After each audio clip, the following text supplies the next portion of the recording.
Good morning, children. I welcome you once again in today's online video class. So, children, how are you? I hope everyone is fine.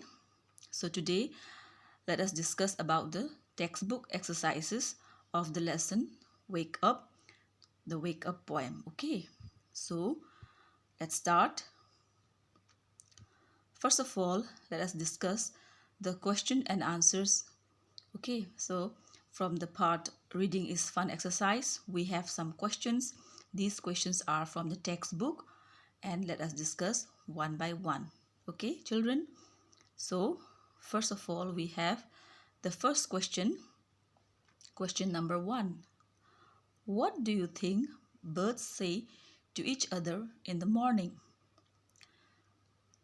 What do you think birds say to each other in the morning? This is the first question. And the answer is, I think birds say good morning to each other in the morning. That means the birds, they wake up in the morning and they wish to each other, they say to each other good morning. Okay, so I think all of you must wake up early in the morning and you must have said good morning to your parents, okay, to your brothers, sisters, family members, right? So like that, the birds also wish good morning to each other in the morning. Okay, next question number 2. Who are already awake? From the poem, you have to find out which creatures or which animals are already awake. So the answer is the birds and the bees are already awake. This is from the poem. The birds and the bees are already awake. Children, you have to read carefully the lesson, the poem, and then you have to answer these questions, okay? Then question number 3. Which creatures wake up in the morning before the child does? Okay, so the answer is the cow, the horses, the ducks, the sheep, and the chicken wake up in the morning before the child does. Okay, I repeat the answer. The cow, the horses, the ducks, the sheep, and the chicken wake up in the morning before the child does. Okay, so these creatures means living things. Okay, these animals, they wake up in the morning before the child. Okay, next, the next exercise is let's write. So here you have to connect the pair of sentences given using and or but. Okay, children, let me tell you, we use and for ideas or things which are similar. Okay, which are similar, and but is used for contrast. When things are in contrast, we use but. Okay, and is used for similar things in order. Okay, so let us try out this first pair of sentences. A. It is time to get up for school. B. I want to sleep for some more time. So these are the pair of sentences and you have to join it using and or but. So in this pair of sentences, it is time to get up for school and I want to sleep for some more time. You can use but. Okay, it is a contrast idea that it's time to get up for school, but then you want to sleep for some more time. So this is a contrast idea, so you have to use but. So how we join it? Let's join it. The answer is, it is time to get up for school, but I want to sleep for some more time. Okay, the next pair of sentence is A. Sheila got some chocolates for her birthday. B. She got some new clothes too. Here, the pair of sentences says that Sheila got some chocolates as well as some new clothes. So here you have to join these two sentences using the word and. The answer will be, Sheila got some new clothes for her birthday and she got some new clothes too. Okay, now the next pair of sentences is, everyone has gone to sleep. B. I want to read my book. Okay, again I repeat the sentences. A. Everyone has gone to sleep. B. I want to read my book. Here you have to join using the word but.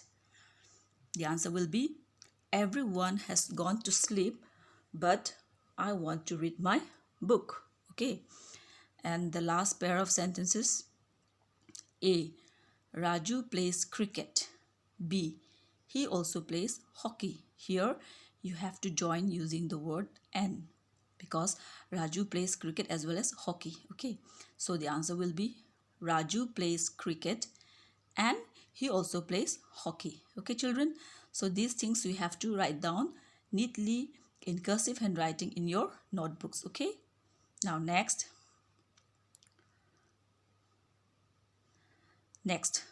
question number 2. Fill in the blanks according to the example given below. So here one example is given as tiny, tinier, tiniest. Okay. So you have to fill up the blanks. Following blanks are there. You have to fill up by looking at the example. Okay. This exercise is about degree of comparison. Okay. The degrees of comparison. So when you compare two or more than two things, you use these degrees. For example, if there are three objects, like one ball is small, then the other one is a little bit smaller, and the other one is a little bit smaller, then you have to compare these three balls, for example. Then you will use small, smaller, smallest, like that. Okay. So you have to compare it and you have to fill up the blanks, okay, by looking at the example given. Okay. So you will put er and then est. Okay. So the example given is tiny, tinier, tiniest. Okay. So first one, big, bigger, biggest. Then sleepy, sleepier, sleepiest. Then lovely, lovelier, loveliest. Then late, later, latest. Then round, rounder, roundest. Then small, smaller, smallest. Then good, better, best. Okay. So this exercise also you have to copy down in your notebook in neat and clean handwriting. Okay. And when you copy down, you say the words aloud. Okay. You practice them aloud and then you copy down in your notebooks. Okay. I repeat it. Example, tiny, tinier, tiniest. Big, bigger, biggest. Sleepy, sleepier, sleepiest. Lovely, lovelier, loveliest. Late, later, latest. Round, rounder, roundest. Small, smaller, smallest. Good, better, best. Okay. So when you compare two things, you have to put er. For example, big and bigger. And if it is more than two, then you have to put est. For example, big, bigger, biggest. Okay. Now, next one. Okay. So I'll be giving out the homework for this chapter. So the homework is very easy. You can do it. I know. So I have given you 3 questions. First question is, at what time do you get up in the morning? This is very easy. What time do you get up? Whether it is 5 o'clock or 6 o'clock, whatever. At what time do you get up in the morning? You have to write in a line. Okay.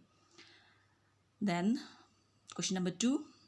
What sounds do you hear in the morning? So when you wake up in the morning, you must be hearing the sounds of birds, sparrows, bees, rustling of leaves. Okay. So whatever sound you hear in the morning, you have to write down. Then question number 3, draw a beautiful morning scene and color it. You have to draw a beautiful morning scene and color it nicely. Okay. Some hints I've given. In the picture, you can use these words, like you can draw sun, sky, birds, trees, bees, flowers, etc. By using these hints, you have to draw a beautiful morning scene. Okay, and please color it. Okay, children, I know all of you are my smart students and you will do it. Okay, so thank you once again, and have a good day. Bye.